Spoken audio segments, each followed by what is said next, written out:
आज मुझे कह घरे आम कि भाव में हेयर ग्रोथ सीरम बनवा से आमको 4टा जिन दरकार। सब प्रथम आमको दरकार गोटे क्लीन बाउल जो थी आम आड करवा गोटे चम्मच मेथी मेथी जो कि थाए प्रोटीन निकोटिन एसिड जोटा कि हेयर फॉल को रिड्यूस करता है। ता सहित आम आड करवा गोटे चम्मच कला जीरा जो कि थाए आमर नेचुरल आम हेयर को सेटा कला रखी थाए। ता सहित थाए आयरन जिंक जोटा कि आम हेयर को साइन रखी थाए।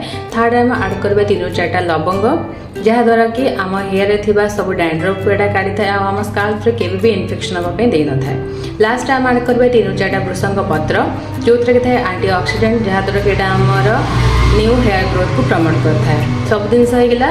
लास्ट टाइम ये आड करवा आधा ग्लास पानी ताकू पूरा राति भिजाइबा छाड़ीदे। सकाଳେ आम कौन करवा ना भलसे छाणिकी गोटे खाली स्प्रे बॉटल रखीदे। प्रतिदिन रात आप स्काल्प रे लगे मसाज करेंगे। देखिए 2 वीक रे आपन हेयर ग्रोथ केमिति होउची आ केते फरक आछे।